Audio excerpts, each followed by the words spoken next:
Bem, vamos ler um dos textos mais conhecidos do livro de Eclesiastes. Capítulo 11, verso 1 diz assim: lança o teu pão sobre as águas, e depois de muitos dias o acharás. Reparte com 7, ainda até com 8, porque não sabes que mal haverá sobre a terra. Amém? Terra. Na questão textual, existem várias explicações. Para cada tipo de semente,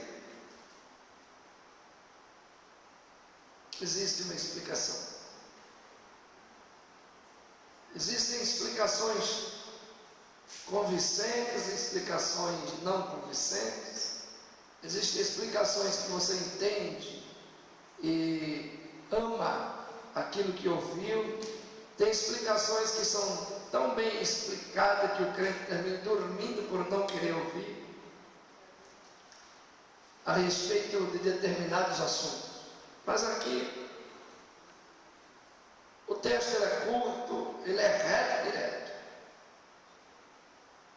Nós não iremos falar de sistema cultural, porque isso vai aproveitar ao teu íntimo. Mas espiritualmente, a palavra de Deus te traz uma palavra reta e direta ao teu coração, curta e grossa, para que você se desprenda daquilo que muitas vezes te prende. Quem verdadeiramente no dia de hoje não tem medo de ficar pobre ou com pouco dinheiro, mediante a crise econômica? Mas Deus, Ele não trabalha em cima dos dias bons da nação ou dos dias da crise. Foi falado aqui há pouco tempo a respeito de José, quando ele teve um sonho, foi levado ao Egito como escravo, foi vendido pelos irmãos. E lá, não vou contar a história de José, porque nós já contamos ela, eu quero só relatar aqui um fato. Quando ele estava na prisão pela segunda vez, o rei teve um sonho. E ele viu 7 vacas magras e 7 vacas gordas. E as 7 vacas magras comiam as vacas gordas. Você já ouviu essa frase aí, né? E ele sonha também com 7 espigas de milho, ou 7 espigas magras e 7 espigas gordas, e a espiga magra come as gordas. Quando eu estive ministrando sobre isso há poucos dias atrás, aqui eu falei, sonho para louco, né? Porque vaca não é canibal. Elas não se comem, e espiga também. Se eu tivesse um sonho desse, eu ia amanhecer dizendo que eu tinha um pesadelo. Eu tive um pesadelo. Não é verdade? Eu não saberia nem como decifrar isso aí. Eu sou ruim. Eu consigo interpretar línguas estranhas, mas não consigo interpretar sonhos. Muito difícil para mim interpretar sonhos. Existem pessoas que conseguem. Mas o mais interessante é a maneira que Deus trata com a terra do Egito, através do sonho. E o sonho leva José a sair da prisão. E quando ele chega a se apresentar ao rei, o rei conta o sonho. Ele diz: olha, escute o que eu vou lhe dizer. 7 vacas gordas e 7 espigas gordas são 7 anos de fartura. 7 vacas magras e 7 espigas magras são 7 anos de escassez. Por que a vaca gorda come a vaca magra? Porque vai haver primeiro a fartura e depois nós vamos comer o grão que tiver armazenado. uma interpretação inteligente, porque se dependesse de mim, o rei tinha passado necessidade. Porque é difícil a gente interpretar isso aí. Mas quando Deus, Ele tem uma palavra, Ele te dá um sonho e automaticamente a interpretação. E o que acontece ali naquele momento? Aquele momento diz que precisava se construir um grande celeiro. José diz ao rei, o faraó, você precisa construir um grande celeiro para armazenar grão, porque quando chegar os 7 anos de escassez, nós teremos aqui o quê? Uma grande fartura. Nós vamos vender o nosso grão para as terras em volta e nós vamos nos dar bem financeiramente e teremos alimento durante 7 anos. Por essa razão de interpretação de sonhos, a família de José foi bem sucedida, porque quando chegou ao Egito, ocupou os melhores lugares do Egito. Deus estava cuidando da família de José. E nessa tarde Deus traz uma mensagem muito forte para nós. Que olha o que ele diz: lança teu pão sobre as águas. Ele diz: faça um investimento, e depois de muitos dias você terá o retorno. Pastor, nós estamos vivendo uma crise. O senhor mesmo acabou de falar de uma crise.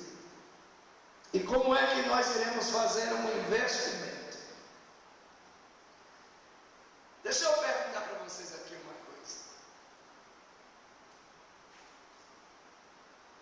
Quem ainda tem a conta bancária? Quem já perdeu ela?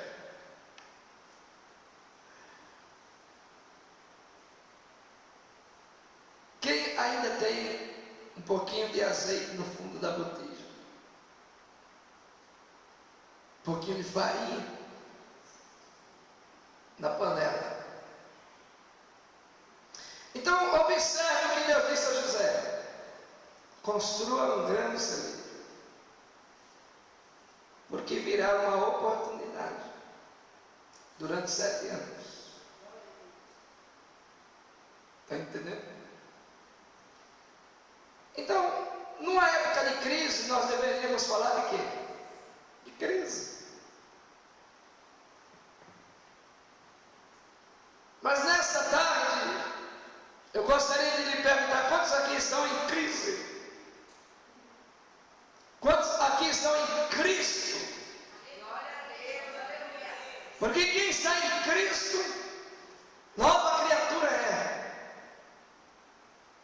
Então, se você prestar atenção, você terá uma oportunidade. Deus vai nos dar uma oportunidade de recompor nosso celeiro, de recompor a nossa conta bancária, de recompor o nosso celeiro de forma literal, o nosso armário, nossa geladeira. Porque eu me lembro que quando criança passamos um momento tão difícil na vida, que muitas vezes a gente tinha até o café, mas não tinha o açúcar. Tinha feijão e não tinha arroz, ou tinha arroz e não tinha feijão. E a gente fazia milagre. Irmãos, que comida boa era essa comida da época da fome. A gente nem se preocupava com a mistura, porque a gente pegava feijão e cheio de farinha. Minha mãe pegava um pouquinho, uma cumbuquinha assim, picava coentro, cebola, derramava um caldo do feijão dentro, colocava um pouquinho de tempero, e a gente fazia bolo de feijão e molhava dentro daquilo. Irmão, na época da fome, a comida fica boa, termina, a gente quer mais. Ela não é? Às vezes não tem, só tem aquela, mas a gente quer mais. Na época da fartura, eu não sei como é que Deus aguenta. Deus aguenta porque Ele é Deus. Porque você abre a geladeira, lá você tem queijo prata, mussarela, Danone em garrafa, bebida láctea, com sabor de mamão, de banana, com sabor de mamão com aveia. Você tem ali dentro a sua mistura para escolher o seu alcatra, sua carne de segunda para cozinhar, né? Você tem ali dentro o ovo, né? Você tem tudo, está ali, seu alface americano, né? Você tem o seu alface liso, o alface crespo, o alface roxo, a cebola roxa, a cebola branca, você tem a cenoura, você tem a sua berinjela, você tem o que é necessário, aquilo que você gosta, mas o triste de tudo isso é quando você abre a geladeira, você vê ela abarrotada e você olha para ela e diz assim: nós não temos nada. Mas na época da fome, por que o pão fica bom, gostoso? Não é? Nós temos na época da fome algo chamado quebrantamento, que nós não temos quando estamos na fartura. Então, olha o que Deus diz: reparte o teu pão até com sede, porque você não sabe o que mal virá.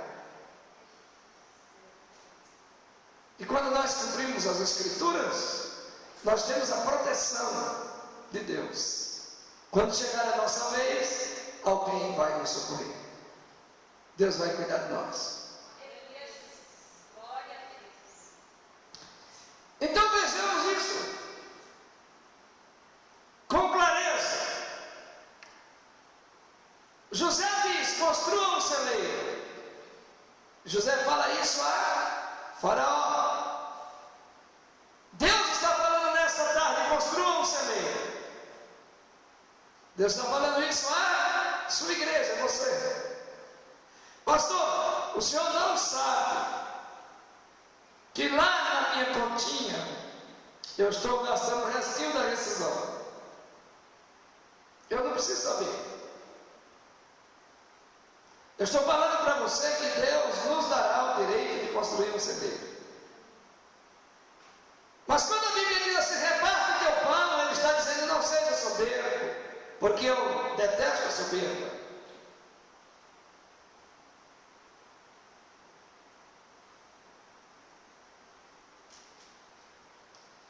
Quem se lembra de mim, há muitos anos atrás, o primeiro carro que eu comprei foi um Fusquinha, o segundo foi um Fusquinha, o terceiro foi um Fusquinha, o quarto foi um Chevette, o quinto foi um Fusquinha.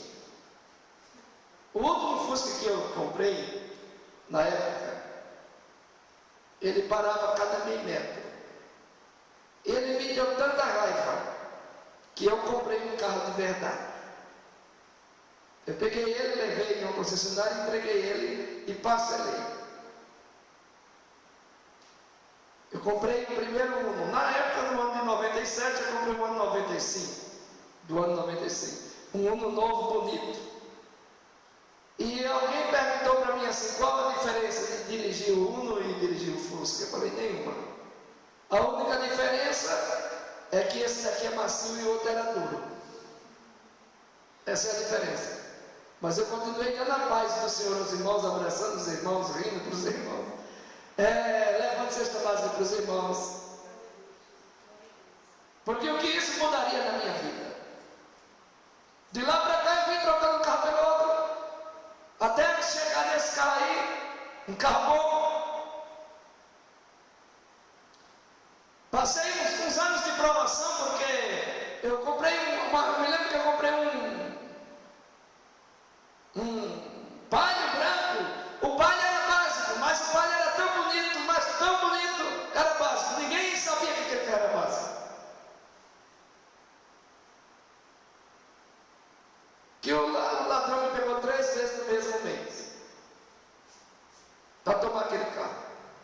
O delegado disse: filho, vende o carro, ou você vai perder a vida. Esse carro está encomendado.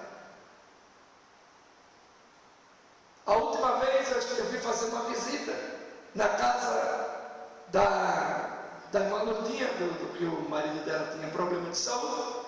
Parei na porta da casa dela. Quando eu desci, que os camaradas vinham atrás de mim. Era essa ideia que eu tinha. Quando eu parei, o camarada veio em cima de mim tomar o carro.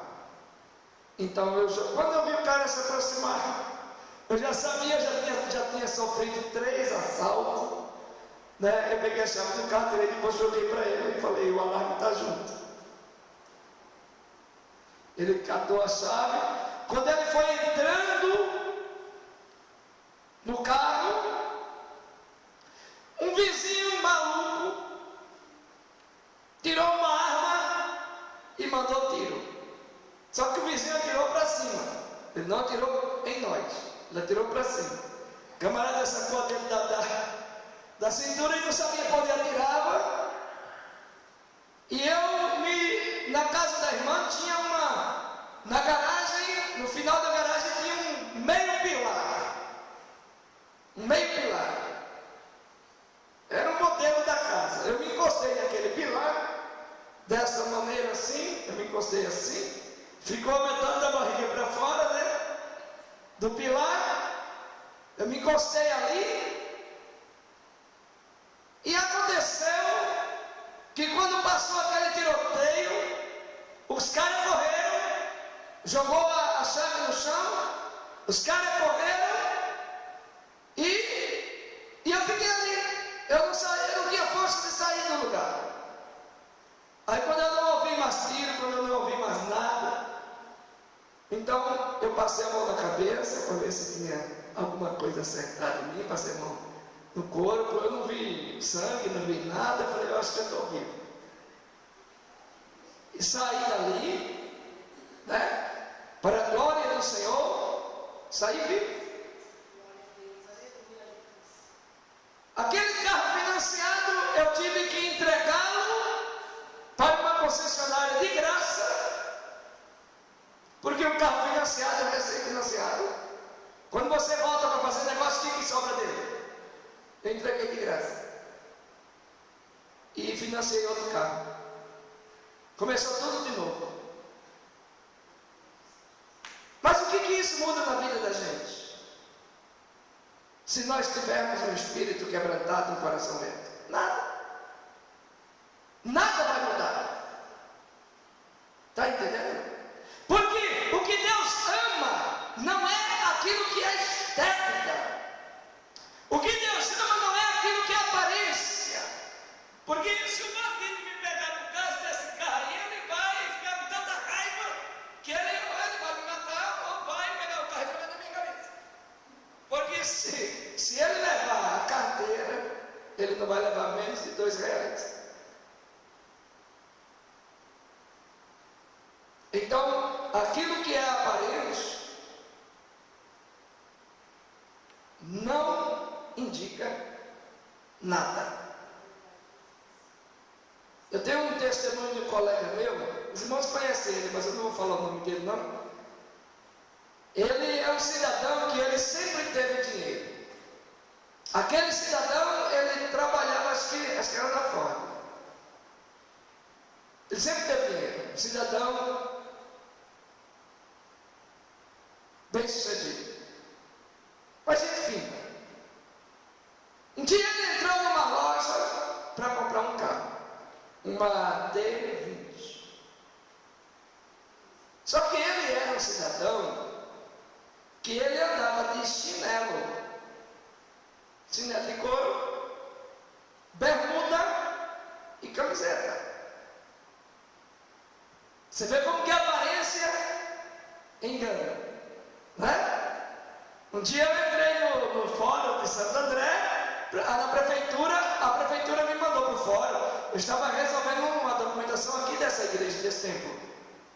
Mas eu estava assim, ó, de palitozinho, né?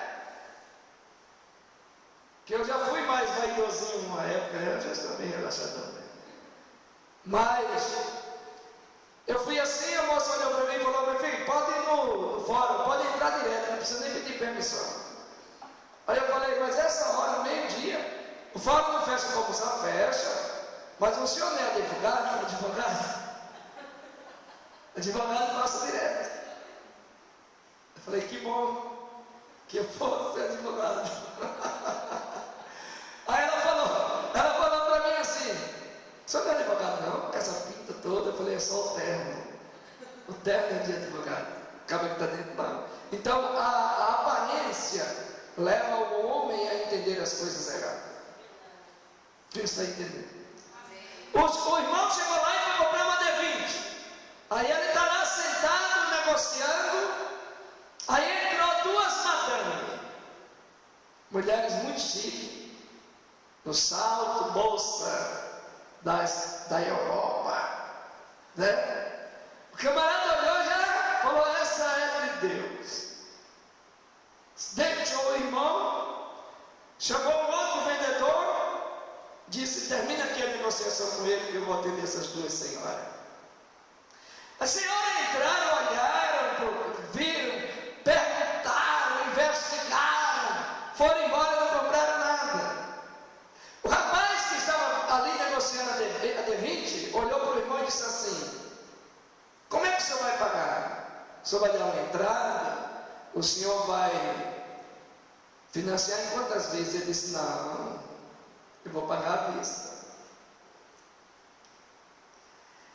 Aquele cara que tinha deixado ele ali sentado e atendido as madames, chamou o rapaz que estava atendendo ele e disse, olha, essa venda é minha. Eu falei para você terminar de atender, mas a venda é minha. O rapaz falou, não tem problema não. Só que o irmão, ele olhou para o vendedor e disse assim, eu quero falar com o gerente. Eu preciso conversar com o gerente. Aí o gerente veio, o irmão disse, olha, eu só compro esse carro se a comissão dessa venda for desse rapaz que me atendeu. Porque esse jovem aqui, que está querendo receber a comissão, ele me deixou aqui e foi atender umas madames. O gerente falou, não, pode ficar tranquilo que a comissão será desse jovem que acabou de atender o senhor. Ele falou, então coloque no papel o nome dele, que eu quero ver. E o rapaz foi. E o outro perdeu a venda. Por quê? Porque olhou para a aparência, olhou para a estética, olhou para o cabelo, olhou para a bermuda, olhou para o chinelo de couro. Está entendendo? Então, observe bem que muitas vezes, né, o cidadão, ele é levado por um caminho errado exatamente por causa dessa tal aparência. Agora observe, quando o Senhor quer trabalhar, Ele trabalha em cima daquele pouco que você tem, ou do nada que você tem. Porque o homem de Deus perguntou para a mulher assim, para uma senhora assim, o que você tem em casa? Ela disse, um pouquinho de farinha, um pouquinho de azeite. A casa dela não estava igual à sua geladeira, abarrotada de queijo prato, mussarela, presunto, salame italiano, manteiga ao invés de margarina, né? Manteiga aviação, manteiga paulista. Está entendendo? Ela disse, eu tenho o quê? Um pouquinho de e um pouquinho de azeite. O homem de Deus diz, fique tranquilo que vai haver uma multiplicação. Então Deus não precisa do seu muito para fazer grandes coisas. Deus pode mudar a sua vida através do nada. A campanha que nós estamos fazendo na terça-feira à noite é o quê? Eu creio em milagres. Essa frase é um desafio. Eu creio. Porque o diabo, ele vai te atacar, ele vai falar para você: olha aí, crentinha. Vai ou não vai? No Salmo 42 ele diz o quê? Onde está Deus? Onde estão as promessas de Deus? E o salmista diz assim: quando eu me lembro de quê? Ele se lembrava das grandes multidões dos templos, quando iam nas festas. Então, a época que o salmista estava vivendo era uma época difícil, porque ele dizia: eu me lembro. Ele dizia: eu me lembro, e quando me lembro eu choro. Está entendendo? Você está vivendo de lembranças. E Salomão, ele diz o quê? Não diga que os dias anteriores foram melhor do que esses. Porque se Deus quis assim, meu irmão, assim será. Mas uma coisa que nós lemos aqui, aliás, que foi comentado aqui, sobre a terra do Egito, o que o Senhor disse? Construa um grande celeiro. Então Deus está dizendo: sua vida vai mudar, terá uma nova oportunidade. Eu serei o seu Deus e você será meu servo.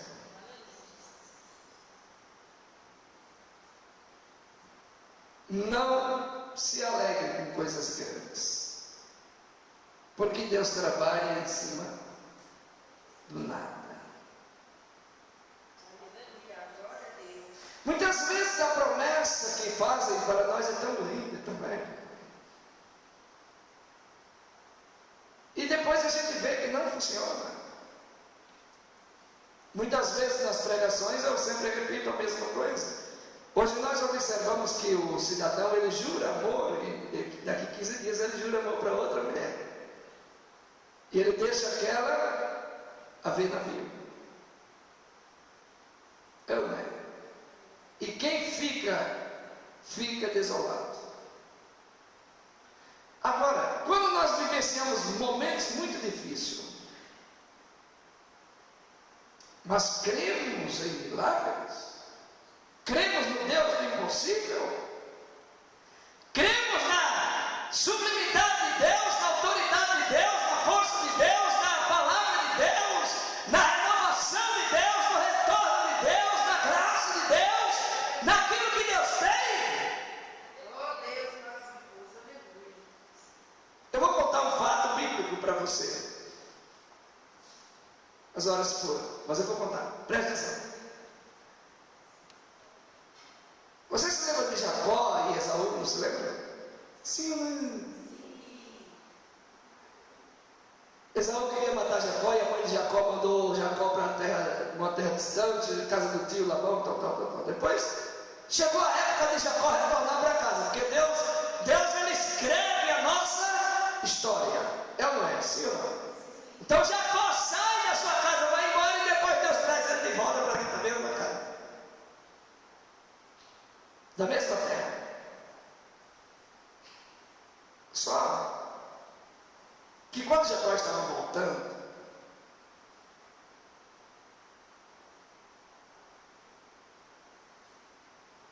Jacó se lembrou no meio do caminho: meu irmão vai me matar.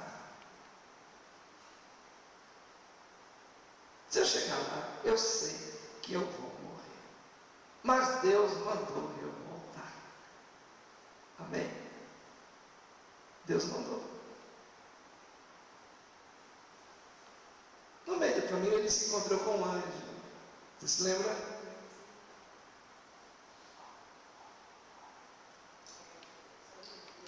E ele abraçou o anjo. O anjo colocou uma espada na coxa dele e apertou. E Jacó puxava a perna, e o anjo carcava a ponta da espada no nervo principal da perna.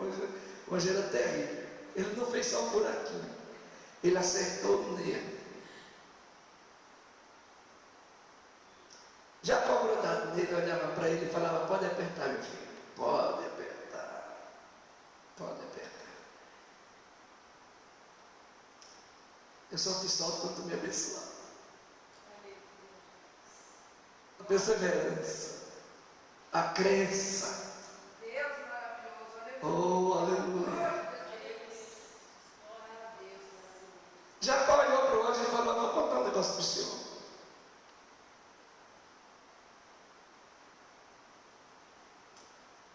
Eu fui para a terra dos meus tios, porque minha mãe me indicou, me ensinou o caminho que eu tenho que tomar. Mas eu estou retornando para a minha terra. Não me resta nada, eu sou rico.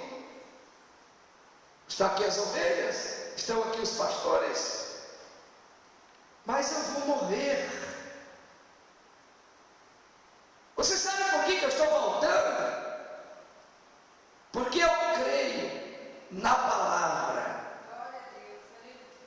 É a única coisa que me resta, é a palavra de Deus. Ao amanhecer do dia, Jacó gemeu a noite todinha, grudado na cintura do anjo, e o anjo encarcando a costa dele. E o anjo pensava, não falava nada, mas pensava na cabecinha: pô, eu vou ver até onde esse cara vai. Eu vou ver se ele quer mesmo a bênção ou não. Glória a Deus. Mas se você quiser, Deus vai mostrar para você como é que se lida com as adversidades. Porque quando o Senhor falou nesta tarde que Ele vai te dar uma nova oportunidade, Ele vai te dar uma nova oportunidade. Deus vai devolver para você a sua conta bancária, sim, mas não vai devolver ela do jeito que está lá, não. Que você, a cada 15 dias, você tem que ir lá fazer uma negociação com o gerente, não. Eu quero dizer a você que o Senhor vai fazer uma restauração na tua vida, porque é isso que Ele falou nesta tarde: divide o teu pão. E para dividir o pão, você tem que ter pão para dividir, senão você vai dividir o quê?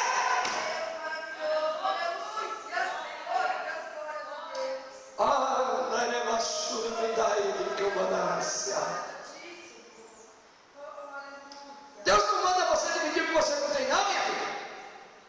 Você vai dividir o quê?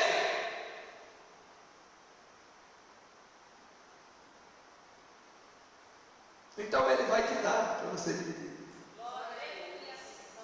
Amém? Você entendeu que Ele falou para você: construa um celeiro? Pastor, o que eu vou fazer para construir um celeiro? Fácil. Se você estudar economia, você vai aprender que você deve guardar uma terça parte de toda a renda. Se você estudar a Bíblia Sagrada, você sabe que deve investir 10% em Deus. Então você vai fazer essas duas coisas. Você vai investir em Deus e guardar a terça parte. O resto você guarda.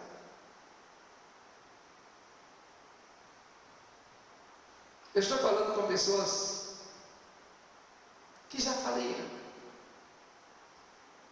Eu não estou falando com pessoas que vão falir.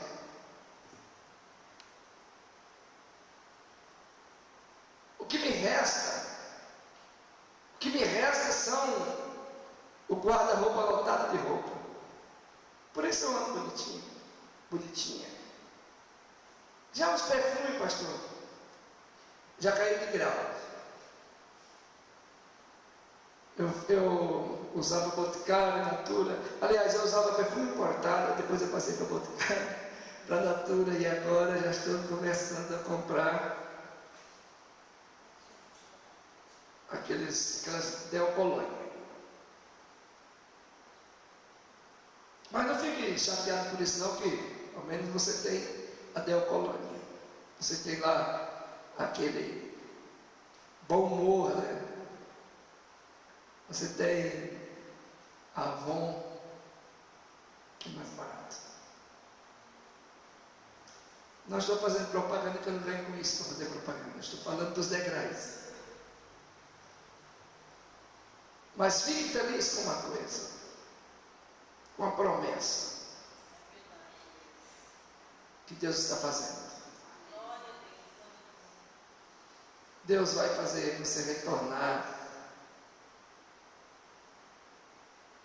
à posição de onde saiu. Deus vai cuidar de você. Você já imaginou? Pensa bem. Para pensar aí.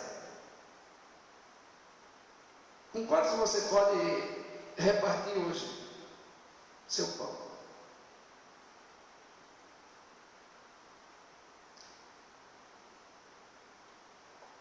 Não sei, pastor. Preste bem atenção, foi que Deus falou para nós nesta tarde. Reparte com 7 ou até com 8. Irmão, quem consegue repartir com 7 ou com 8 tem para repartir? Sim ou não? Tem ou tem?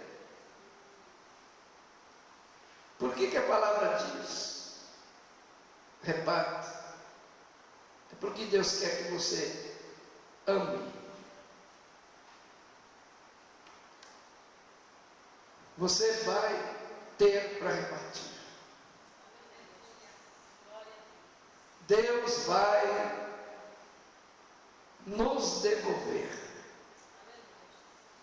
o nosso celeiro cheio para repartir. Amém? Amém? Amém. Então você vai sair da crise.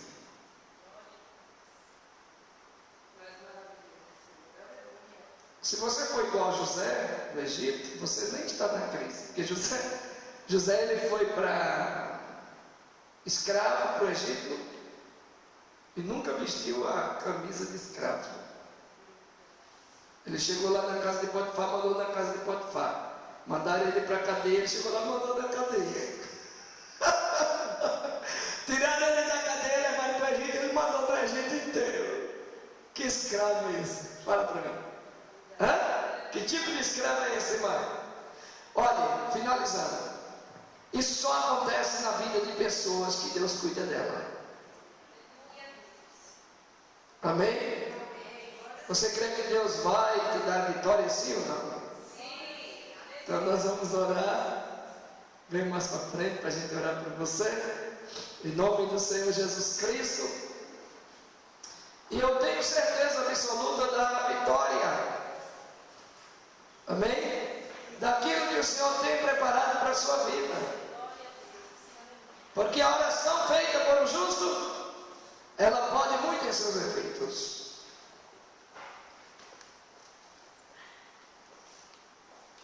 Então nós iremos orar para você. Para que Deus tome a sua vida em suas mãos e faça de você um vaso novo. Amém?